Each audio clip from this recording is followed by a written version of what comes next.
Hello, this is Greg Bixler, and I'm the CEO and co-founder of Design Outreach. We're a Christian humanitarian engineering nonprofit, and we work to create appropriate technology solutions to help people in the most marginalized and vulnerable situations, physically, economically, and spiritually. We work in 9 countries around the world, mostly in Africa, but quite a bit in Haiti, as well as our new partner in Central America. We bring together subject matter experts from academia, industry, nonprofits, and combine that with donor money to solve some of the biggest problems facing our brothers and sisters today. These are working through missionaries and NGOs in order to help build transforming technologies and build a bridge to the gospel. We work currently a lot in wash and specifically in water, but also in hygiene, sanitation. We've worked in some medical device projects, and we're entering into agriculture as well, as many technologies are needed. Just as a quick overview, we're going to go over these topics starting with low to high-tech appropriate technology fabrication.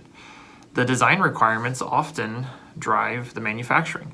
So for instance, this is a car body that I ran across in Central Asia several years ago that was being used as a retaining wall. Very low tech and using local materials. And you can also see different examples, as I've had the opportunity to travel to a lot of countries like in Central America with aquaponics, composting, toilet systems, to better agriculture techniques that ECHO has been involved in, from drying seeds to removing kernels from ears of corn, and irrigation.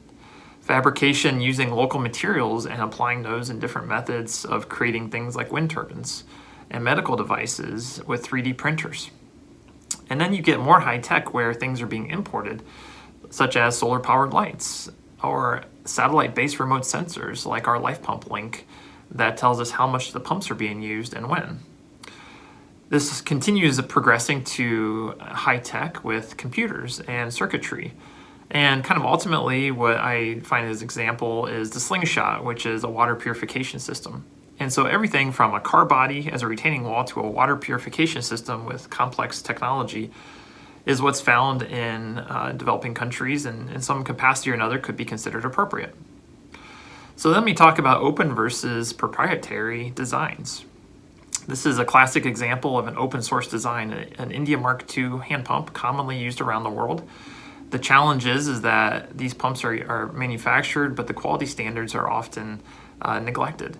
And so there's compatibility issues between manufacturers often, and this can create a real supply chain logistics challenge. On the flip side, in the hand pump world is like the Life Pump, which is a manually operated hand pump that is built to high quality standards with excellence and can last a long time. And then there's everything in between, which is a combination of using open source designs and proprietary designs.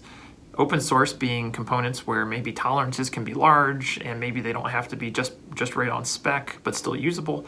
And then proprietary, where it's very important to have high quality, like in a gearbox. Talk about manufacturing capabilities. One of the first things we do is go into a country and go to the markets, talk to the NGOs, the missionaries, to see what tools are available, what machining facilities are available.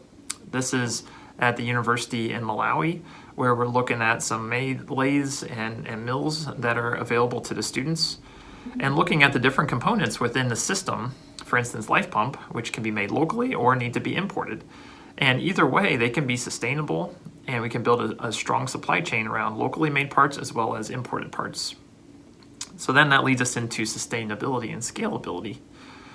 One option is like we did with face masks recently with COVID-19. We created easy to follow instructions that then can be used in country and replicated and scaled.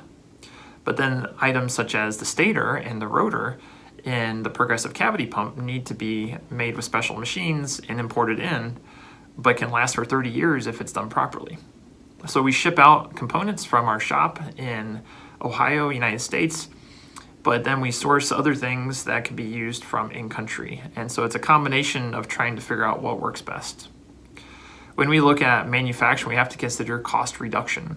We have to consider lower cost the better, but not compromising quality. And one of those is looking at tooling, investing in things like injection molding versus just pure machining.